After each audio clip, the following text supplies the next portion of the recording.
First ever factory outlet Mukunda jewellery వారి Jubilee hills branch త్వరలో ప్రారంభోత్సవ కానుకగా ఎన్నో ఆఫర్లు. హాయ్ సార్, ఇంత పెద్ద భారతదేశంలో విమాన సంస్థలు రెండే ఉన్నాయి అనే ఒక టాక్ వినపడుతుంది. ఏంది విమానాలు గోలేంది సార్, ఏంది పరిస్థితి? అంటే ఏ వ్యవస్థలో అయినా సరే ఎక్కువ శాతం ఒకే యాజమాన్యం ఉండకూడదు. ఏ వ్యవస్థలో అయినా సరే ఉంటే అది సిండికేట్ అవుద్ది అనమాట. సో ప్రభుత్వానికి అగ్నిస్ట్గా కూడా ఉంటాయి. అంటే మేనేజ్మెంట్లు కొంతమంది మొండిగా గవర్నమెంట్ చెప్పిన గైడెన్స్ని కూడా పాటించవు. సో ఇక్కడ జరిగింది కూడా అదే. ఇప్పుడు రామ్మోహన్ రెడ్డి మన తెలుగు వాళ్ళు ఫస్ట్ టైము విమాన శాఖ మంత్రిగా చేస్తున్నారు. సో ఆయన కేంద్ర ప్రభుత్వం కొత్తగా కొన్ని పాలసీలు తీసుకొచ్చింది. అంటే ఈ యొక్క వ్యవస్థలో, ఈ విమాన సర్వీసులకు సంబంధించిన వ్యవస్థలో కొన్ని మార్పులు తీసుకొచ్చింది. ఈ మార్పుల్ని ఇక్కడున్న ఏవైతే ఈ మేనేజ్మెంట్, ఇండిగో మేనేజ్మెంట్ అనేది పాటించడం లేదు.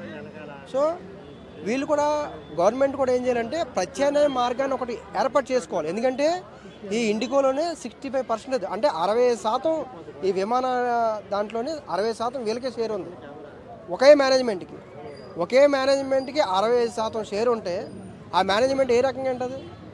వినదు. అప్పుడు గవర్నమెంట్ ఏం చేసిందంటే ఈ కొత్త పాలసీ తీసుకొచ్చిందని వాళ్ళు ఇంప్లిమెంట్ చేయలేదు. ఇంప్లిమెంట్ చేయక మేము చేయము అని చెప్పకుండా మానేసి, సో వాళ్ళు ఎవరైతే మనకి మేనేజ్మెంట్లు ఉంటారో వాళ్ళకి, మేనేజ్మెంట్లు ఎవరైతే ఉంటారో వాళ్ళకి ఈ యొక్క గవర్నమెంట్ అగ్నిస్ట్ అయిపోయింది. అంటే మనకి 10,000 నుంచి 15,000 దాకా సర్వీస్ ఉంది సార్ భారతదేశం మొత్తం మీద. మరి అట్లాంటప్పుడు ఇంకో వాళ్ళు పోటీ పడచ్చు కదా, ఎందుకని పోటీ పడతలేదు?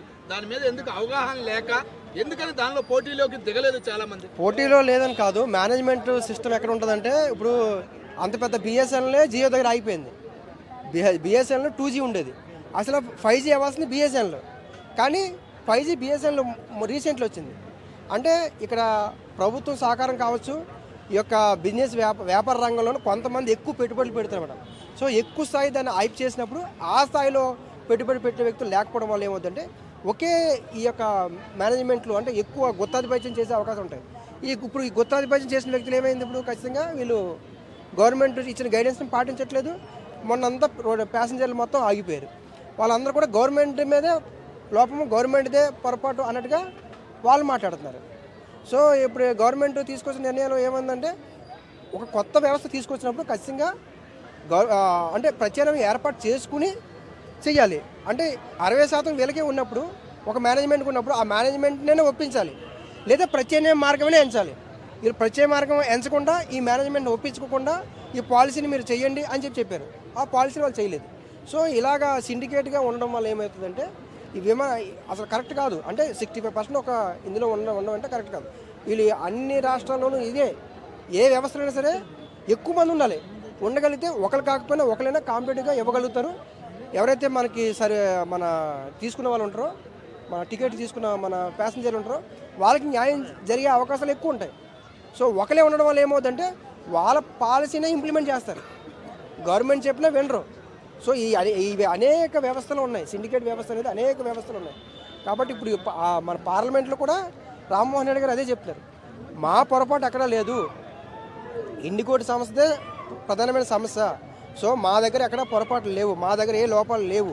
సో వాళ్ళదే పొరపాటు అని చెప్పి చాలా ఇప్పుడు జస్ట్ ఒక పార్లమెంట్లో ఇప్పుడు 10 నిమిషాల క్రితం కూడా పార్లమెంట్లో రామ్మోహన్ రెడ్డి గారు అదే చెప్తున్నారు. సో అంటే అంతసేపు ప్యాసింజర్ని ఇబ్బంది పెట్టడం ఒక యాజమాన్యం అనేది చాలా రాంగ్ అది. సో మీ దగ్గర 60% మీకు మార్కెట్ ఉండొచ్చు.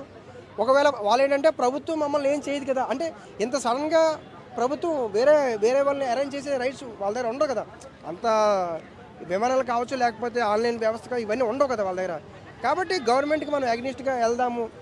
ఈ పాలసీల వల్ల ప్యాసింజర్లకి లాభం, ఈ పాలసీల వల్ల యాజమాన్యానికి నష్టం. సో నష్టమైన పాలసీని వీళ్ళు వ్యతిరేకించడం మానేసి, వ్యతిరేకిస్తామని చెప్తే మన గవర్నమెంట్ నుంచి నష్టం ఏదైనా ఎఫెక్ట్ వస్తుందని చెప్పి వీళ్ళు దాని అంతా కూడా ప్యాసింజర్ల మీద చూపించారు. సో ఇది పూర్తిగా తప్పు. ఇది ఒక వ్యవస్థలో ఇంత 60% ఉండడం వల్ల ఇలాంటి సమస్యలు వచ్చాయి. కాబట్టి ఈ విమాన రంగంలో కూడా ఇంకా ఎక్కువ మంది పెట్టుబడి పెట్టాలి, ఇంకా ఎక్కువ శాతం పెట్టుబడులు పెట్టాలి. ఈ విమాన రంగంలో 3-4 మాత్రమే ఆధిపత్యం చేస్తున్నారు. అలా కాకుండా ఇంకా ఎక్కువ ఆధిపత్యం చేయాలి. అప్పుడు ఈ ప్యాసింజర్లు అందరూ కూడా లాభం చేకూరే అవకాశాలు చాలా ఎక్కువ ఉంటాయి.